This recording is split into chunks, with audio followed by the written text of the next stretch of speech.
Have you ever made a snap judgment that just felt so right in the moment, but later you realized, wow, you were completely wrong? Well, that's not some personal flaw. Turns out, it's actually a feature of how our brains are wired. Today, we are diving deep into Daniel Kahneman's incredible, Nobel-winning work, Thinking Fast and Slow, to really pull back the curtain on the hidden machinery of our minds. So, let's just test this out right away with a little logic puzzle, all right? Think about these three statements. First, all roses are flowers. Makes sense. Second, some flowers fade quickly. Okay. Therefore, third, some roses fade quickly. Take a moment. Does that conclusion feel right to you? Is it logically sound? Go with your gut on this one. If you thought, yeah, that sounds right, you're in really good company. That's what most of our intuitions tell us. But here's the catch. The conclusion is actually false. It's flawed. I mean, think about it. The flowers that fade quickly could be tulips, or daisies, or anything else, right? The first two statements don't guarantee that any of them have to be roses. And that feeling of being so sure even when logic says otherwise, well, that's exactly what we're going to explore. To really understand why our brains can be so brilliant one moment and so blind the next, Kahneman asks us to imagine that there are two characters, two systems running the show inside our heads. So, let's meet them. Okay, first up, you've got System 1. This thing is fast, it's automatic, it's your gut reaction, it's the part of your brain that knows the answer to 2 plus 2 without thinking, and the part that felt that rose puzzle was totally correct. And then there's System 2. You can think of it as the lazy but absolutely brilliant sidekick. It's slow, it's deliberate, and it takes real conscious effort to fire it up. This is what you use for, a tricky math problem or to carefully check the logic in that rose puzzle. And here's the thing. Most of the time, our effortful System 2 is more than happy to just kick back and let the impulsive System 1 run the whole show. So, what's System 1's main job then? Well, it's a master storyteller. Its whole purpose is to take all the random, messy bits of information the world throws at us and, in an instant, weave it all into a simple, coherent story that makes sense.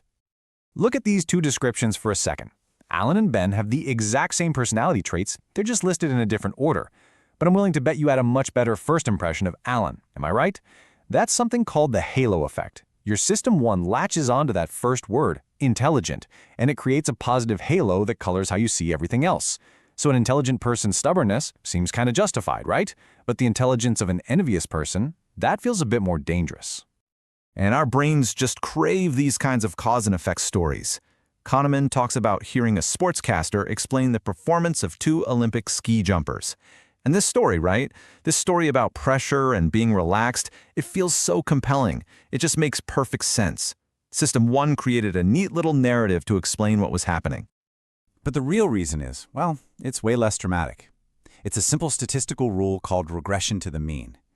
All it means is that an unusually amazing performance is probably going to be followed by a more normal one, and a really bad performance is often followed by something closer to average. It's just statistics. There's no exciting story there. But our System 1 absolutely hates randomness. It demands a cause for everything it sees. Okay, so we've got this impulsive storyteller, System 1, and this lazy but logical System 2. So what happens when our effortful System 2 gets overworked, tired, and just decides to clock out for a bit? Well, this brings us to this absolutely mind-blowing study on Israeli parole judges. So their job was to sit there all day reviewing one parole application after another. And the default, the easiest, simplest decision they could make was to just deny parole. The only thing that broke up their long day was 3 scheduled food breaks. And here is what the researchers found. It's wild. Right after a food break, when the judges were fed, when they were rested, the parole approval rate shot up to around 65%. Their System 2 basically had the fuel it needed to actually dig in and properly analyze each case. But just watch what happens as the hours passed.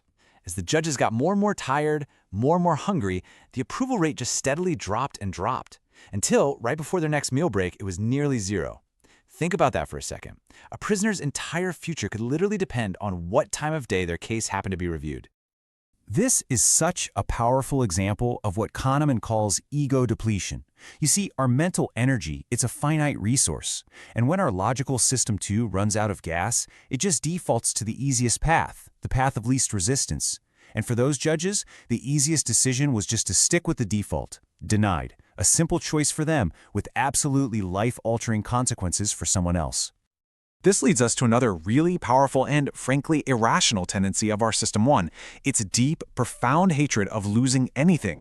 So, check out this classic experiment. One group of students was given a free coffee mug. They became the sellers. When they were asked how much they'd be willing to sell it for, the average price was $7.12. But then another group, the buyers, were asked how much they'd be willing to pay for the exact same mug. Their offer, just $2.87. So why the huge gap? What is going on here? Well, it's a bias called loss aversion. The second that mug belonged to the sellers, the thought of losing it, of giving it up, felt intensely painful. Way more painful than the pleasure the buyers imagined they would get from gaining it. Our brains are just fundamentally wired to avoid losses much more than we seek out gains. And this is really the core of Kahneman's Nobel Prize-winning idea, prospect theory. It turns out our attitude toward risk just completely flips depending on the situation. For instance, when we're facing a pretty sure gain, we tend to become risk-averse. We'd rather take the guaranteed win than risk it for a slightly bigger one. But when we're facing a pretty sure loss, we suddenly become risk-seeking. We're willing to gamble on a long shot just to avoid the pain of that definite loss. So our decisions aren't based on pure logic, they're based on the emotional weight of gains and losses. Now at this point, it might feel like we're just puppets being controlled by our biased System 1, but we're not. The solution isn't to get rid of System 1. I mean, we literally couldn't function without it. The key is to get better at recognizing when its biases are most dangerous and to then deliberately wake up our lazy System 2. Let's take hiring, for example. Our gut feelings about a candidate are notoriously unreliable. It's a classic System 1 trap. So Kahneman proposes a simple, structured process like this one. By deciding on the key traits you need beforehand, creating a simple scoring system, and then evaluating each trait on its own, you force System 2 into the driver's seat. You basically short-circuit biases like the halo effect. And the evidence on this stuff is it's overwhelming. Simple algorithms, checklists, structured procedures like the one we just saw, they consistently outperform the so-called expert intuition of human interviewers. The formula forces you to be disciplined, to rely on the data you actually gathered, not just on the story your System 1 is telling you about the person you just happen to like the most. So, I think the ultimate takeaway from thinking fast and slow isn't to just completely distrust your intuition all the time. Instead, it's about developing a new kind of intuition, the ability to recognize when you're walking into a cognitive minefield. It's about knowing when to just pause, to question that easy feeling of confidence, and to deliberately engage your slow, effortful, and wonderfully logical System 2. So the question for all of us is, can we learn to think about our own thinking?